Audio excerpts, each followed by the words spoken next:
forever and ever and ever.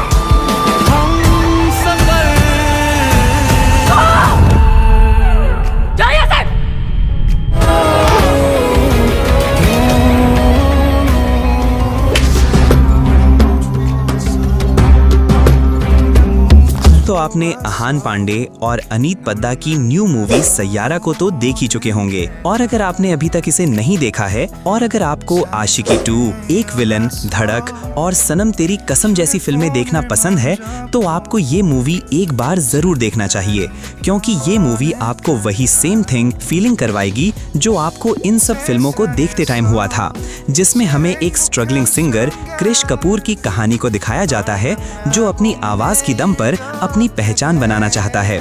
और एक दिन किसी प्रोजेक्ट के कारण क्रिश कपूर की मुलाकात एक सॉफ्ट स्पोकन जर्नलिस्ट से होती है जो कि एक पोएट भी होती है और गाने भी लिखती है। अब इन दोनों को एक साथ काम करते करते एक दूसरे से प्यार हो जाता है, और फिर इन दोनों की प्यार की कहानी कैसे आगे बढ़ती है, इन दोनों के लाइफ में क्या क्या कॉम्प्लिकेशंस आती हैं, इस मूवी में इस तरह से दिखाया गया है कि आपको ये मूवी जरूर पसंद आएगी।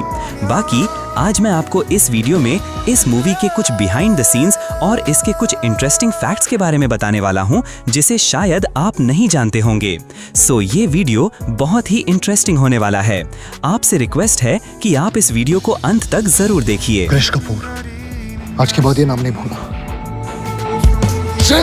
नंबर 1, सैयारा इस साल की सबसे बेस्ट रोमांटिक मूवी होने वाली है, जो कि रिलीज के पहले ही दिन एक नहीं, दो नहीं, बल्कि 30 फिल्मों का रिकॉर्ड तोड़ दिया है, जिसमें सितारे ज़मीं पर, जाट, केसरी 2 और रेड जैसी कई बड़ी बड़ी फिल्में शामिल हैं, जिसकी शूटिंग सितंबर 2024 में स्टार्ट कर दिया गया था, और इस मूवी की पूरी शूटिंग लगभग 6 महीने यानी कि मार्च 2025 तक कंप्लीट कर लिया गया।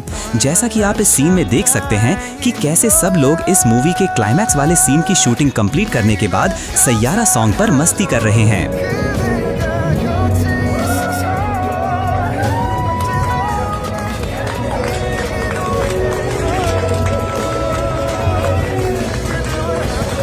जैसे ही ये मूवी स्टार्ट होता है तो हमें कुछ देर बाद ये वाला सीन देखने को मिलता है, जिसमें वाणी और उसके पिता कार से जा रहे होते हैं, जिसे शूट करने के लिए कुछ इस तरह से कार पे ही कैमरा को फिट किया गया था।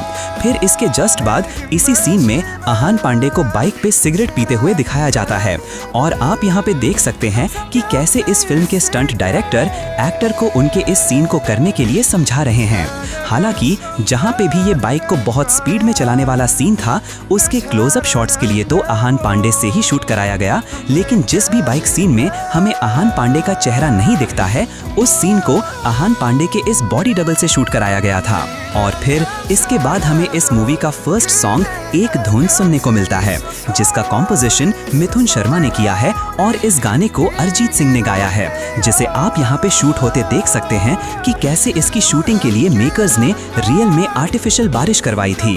और फिर आप आहान पांडे और अनीत को एक साथ एक बाइक पे कुछ इस तरह से देखते हैं, जिसकी शूटिंग के लिए बाइक को कुछ इस तरह से गाड़ी में बांधकर स्टेबल किया गया था, ताकि दोनों एक्टर अपनी एक्टिंग पे ध्यान दे, ना कि बाइक चलाने पे। और अब उस मनाली वाले सीन को शूट होता हुआ देख सकते हैं, जिसमें क्रिश को फाइनली वाणी मिल ही जाती है, जैसा कि आप यहाँ पे देख सकते हैं। और फिर यहाँ पे आहान और अनीत को शूटिंग सेट पर ही मस्ती करते हुए देख सकते हैं।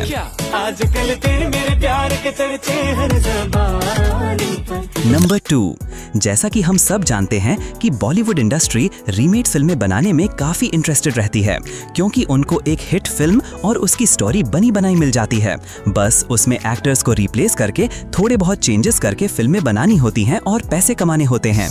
और सेम यही इस मूवी के साथ भी हुआ है, क्योंकि इस मूवी की कहानी भी Korean movie a moment to remember से काफी मिलती जुलती है, जो कि 2004 में रिलीज हुई थी।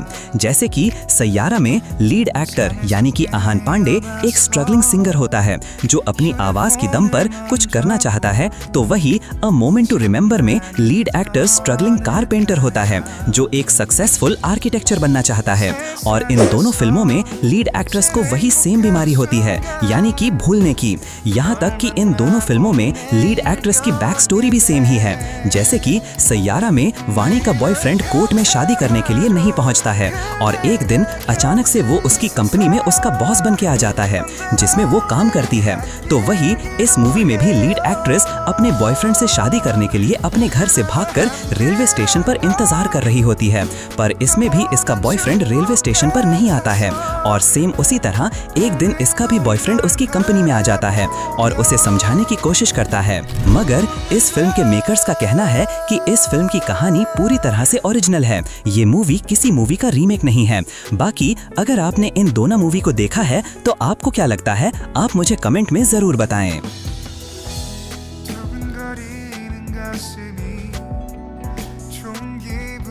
नंबर 3, इस मूवी का टोटल बजट लगभग 60 करोड़ रुपए बताया जा रहा है, जिसमें इसका पोस्ट प्रोडक्शन, म्यूजिक, एडवर्टाइजिंग और प्रमोशनल कैंपेन्स का भी बजट शामिल है।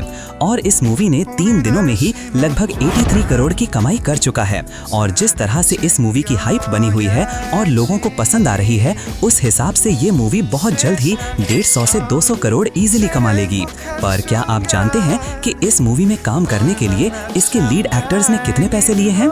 हालांकि इस मूवी के दोनों लीड एक्टर्स आहान पांडे और अनीत पद्दा, इस मूवी से दोनों ने अपना बॉलीवुड डेब्यू किया है और ऐसा कहा जा रहा है कि इन दोनों एक्टर्स को शायद 3 से 5 करोड़ रुपए मिले होंगे, क्योंकि यशराज फिल्म्स न्यू कमर्स को, फ्रेश फेसेस को इतने ही पैसे देते हैं। नंबर 4, अगर आपने इस मूवी को देख लिया है तो आपको इसकी कहानी आशिकी 2 से काफी मिलती जुलती लगी होगी, क्योंकि इसमें सेम वही आशिकी 2 वाली ही इमोशन है। जैसे कि ये मेरी काम की जगह है, बड़ी मुश्किल से मुझे ये नौकरी मिली। इतना योग्य तो मुझे इस भीड़ में पहचानोगे कैसे? वो लेट नाइट तक काम नहीं कर सकती, 8:30 तक मुझे घर पहुंचना होगा। मुझे पैसिव स्मोकिंग से प्रॉब्लम है, तो नॉट कंफर्टेबल। अब चलो हम धीरे धीरे।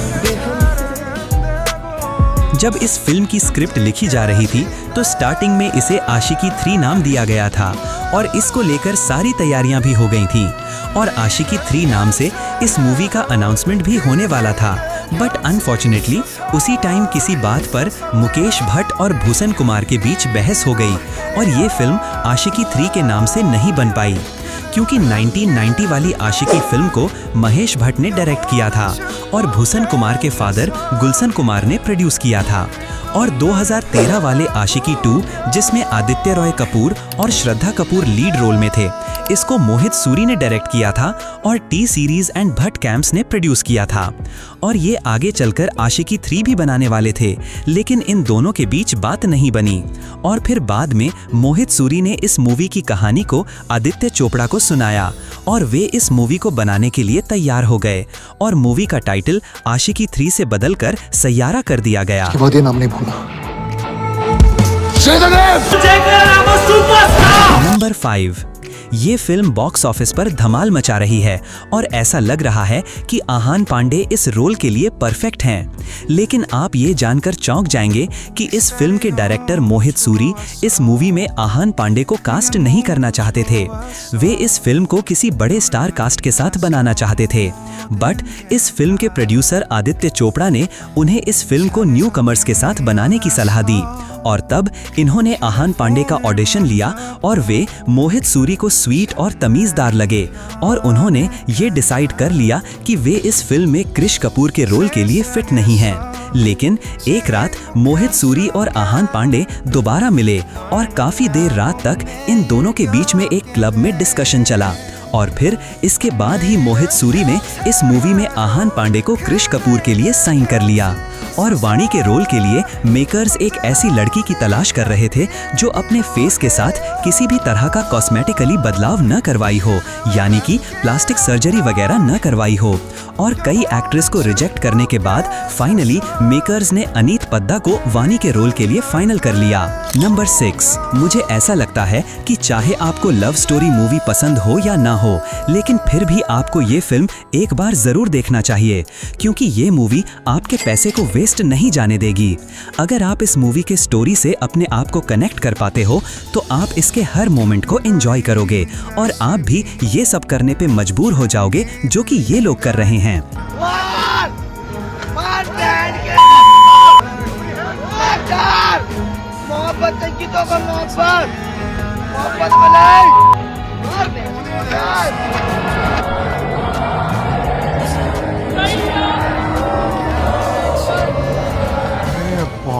रे, ये खेला है।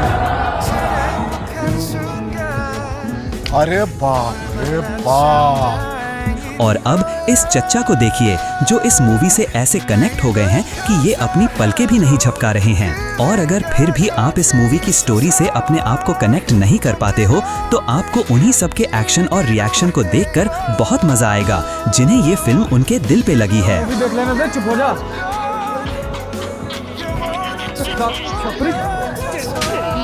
नंबर 7, जैसा कि हम सब जानते हैं सैयारा मूवी आहान पांडे की फर्स्ट फिल्म है और ये इसी फिल्म से बॉलीवुड में अपना डेब्यू किए हैं।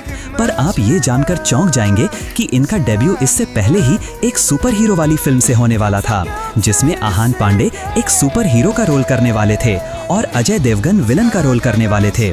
लेकिन कोरोना की वजह से ये प्रोजेक्ट टलता रहा और आखिर में इस प्रोजेक्ट को बंद कर दिया गया। तो फाइनली दोस्तों, अगर आपको अपने लाइफ में एक बार भी किसी लड़की से प्यार हुआ है तो मूवी आपके लिए है। आपको ये मूवी एक बार जरूर देखना चाहिए। बाकी इस मूवी को देखने के बाद मैं ये जरूर कहना चाहूंगा कि she is going to be new national crush. आपको क्या लगता है? आप हमें कमेंट में जरूर बताएं। तो चलिए, this is end of this video. अगर आपको ये वीडियो पसंद आया हो तो डू लाइक दिस वीडियो,